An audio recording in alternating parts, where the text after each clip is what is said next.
हे मेरे पुत्र, यहाँ पे लिखा हे मेरे पुत्र, मेरी बातें सुनकर मेरी बातें सुनकर ग्रहण कर, तब तू बहुत वर्ष तक जीवित रहेगा। आमीन। इस वचन के पढ़े और सुने जाने में परमेश्वर प्रत्येक भाई बहन को आशीष दे। आमीन। यहाँ पर एक बात लिखा है, हे मेरे पुत्र। क्या लिखा हुआ है? हे मेरे पुत्र, मेरी बातें सुनकर ग्रहण कर। आमीन। एक पिता अपने पुत्र से बातें करता है।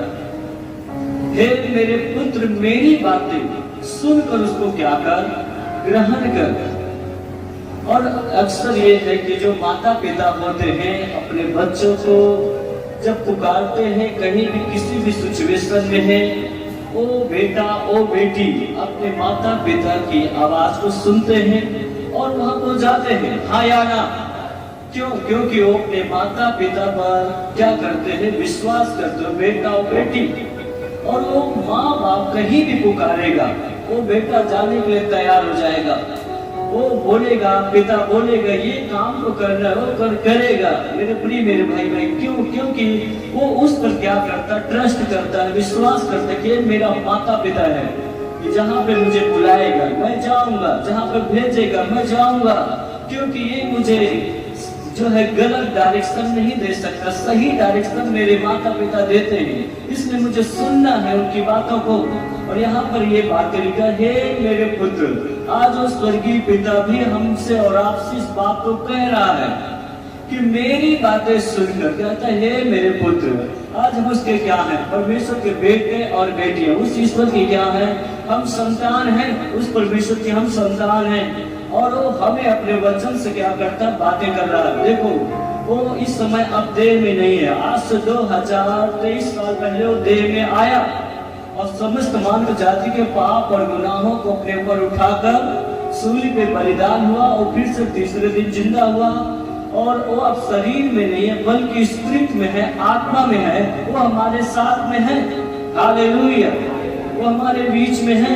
वो हम सबको पुकार को सुन रहा है, हम सबके जीवन को देख रहा है। आपके जीवन में क्या जरूरत है, कौन से सिचुएशन से, किस परिस्थिति से आप गुजर रहे हो, वो सब जानने वाला परमेश्वर है। आमीन। बस इतना कि हम अपने भौतिक आंखों से उसको नहीं देख पा रहे, आत्मा में है। हालेलुया। तो यहाँ पर इस बात को ये कहता है कि हे मेरे पुत्र, मेरी बातें सुनकर क्या कर? ग्रहण कर। आमीन। वो पिता हमसे कह रहा है कि मेरी बातों को तुम्हें सुनकर उसे क्या करना पड़ेगा? ग्रहण करना पड़ेगा। अब मेरे प्रिय मेरे भाई बहन, अब हम ये देखना है हमें कौन सी बातें ग्रहण करनी है, कौन सी बातें ग्रहण नहीं करनी है। आमीन। वो पिता कुछ बोल रहा है, कुछ वो पिता आपको दे रहा है, वो कुछ जिम्मेवारी दे रहा है, उसको आप रिसीव करना है। वो पिता आपको भलाई के लिए बोल रहा है। एक माता पिता अपने बच्चों को भलाई के लिए है बोलता है, उसके भविष्य के लिए ये वो करता है कुछ, इसलिए सुनना बहुत ही जरूरी है। यहाँ पे लिखा है, हे मेरे पुत्र, मेरी बातें सुनकर उसे क्या कर? ग्रहण कर। आमीन। अब पिता तो कह रहा, पिता तो दे रहा है कुछ जिम्मेवारियों को, अब हमें उसको रिसीव करना, उसको हमें सुनना है। आमीन। मेरी बातें क्या कर? सुनकर, मेरी बातें सुनकर उसको क्या कर? ग्रहण कर। अब पिता का एक जो बेटा एक बेटी है, अब क्या पिता की बातों को सुनना है, उसको एक्सेप्ट करना, वो क्या कह रहा है। आमीन। तभी हम सही दिशा में चल पाएंगे, सही डायरेक्शन में हम चल पाएंगे। पिता हमें सही डायरेक्शन में, सही दिशा में लेकर चलना चाहता है। और यहाँ पे वही बात है, मेरी बातें सुनकर उसको क्या कर? ग्रहण कर। वो दे रहा है, वो कुछ बोल रहा है, वो कुछ चीजें आपको सौंप रहा है वचन के तौर पर। आमीन। वो वचन के तौर पे आपको सौंप रहा है, वो दे रहा है। अब इसको वो जो दे रहा है उसको रिसीव करें, उसके वचन के प्रति हमें जो है विश्वास योग्य होना है, ईमानदार होना, उस वचन को सुनकर हमें चलने की आवश्यकता है। आमीन। क्या हम उसकी क्या है? किसकी बातों को सुनना है? यहाँ सुने, पिता की बातों को। किसकी बातों को? कौन सी बातें हम सुन रहे हैं, किसकी बातें हम सुन रहे हैं। ये महत्वपूर्ण बातें हैं मेरे प्रिय भाई बहन। यहाँ पे लिखा है मेरे पुत्र मेरी बातें सुन कर क्या कर, ग्रहण कर। अब आपका ये जिम्मेवारी बनता है ग्रहण करना और ना करना, बिगड़ना या सुधरना ये आपके ऊपर निर्धारित करता है। पिता कभी नहीं चाहता है कि उसका बेटा उसका बेटी गलत रास्ते पे चला जाए, वो बिगड़ जाए। वो हमेशा एक माता पिता चाहता मेरा बेटा बेटी सही दिशा में चले, इसका भविष्य उज्जवल हो सके। आमीन।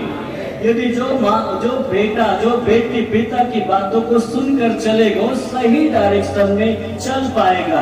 आमीन, हालेलुया। अब वो दे रहा है यहाँ पर इस मंच से पिता वो बोल रहा है, उसको आपको एक्सेप्ट करना है। आमीन। अब यहाँ पर मेरे प्रिय भाई बहन जो चीजें हमें सौंपी जाती है उसको हमें संभालना है, उसके प्रति वफादार होना है। यहाँ से पिता सौंप रहा हो, स्वर्गीय पिता आपको दे रहा है, आपको झूठ नहीं बोलना, आपको गाली नहीं देना, गलत काम को आपको नहीं करना। वचन के माध्यम से आपको कुछ सौंप रहा है, क्या उसको आप रिसीव कर रहे हो क्या?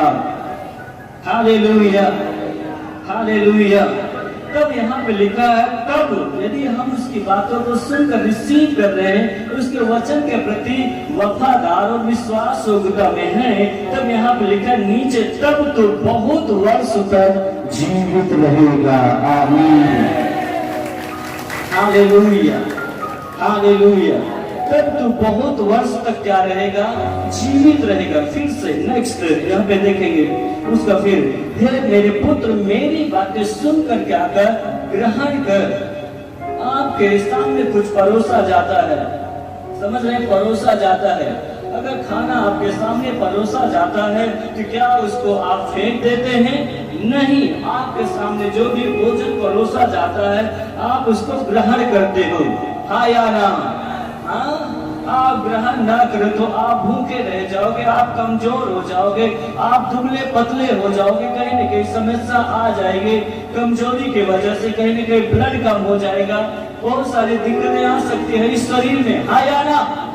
आपके सामने जो भी भोजन आता अगर उसको आप एक्सेप्ट ना करो, उसको ग्रहण न करो तो शरीर हमारा क्या हो जाएगा? बोलिए, कमजोर होगा कि नहीं? इसी प्रकार एक आध्यात्मिक बातें हैं, इसको सुनना है। उस स्वर्गीय पिता जो बोल रहा है, जो दे रहा है, वो जो सौंप रहा है वचन के माध्यम से, उसको यदि हम ग्रहण करते हैं, उसको स्वीकार करते हैं, तो हम ताकतवर बना दिए जाते हैं आत्मा में। आमीन।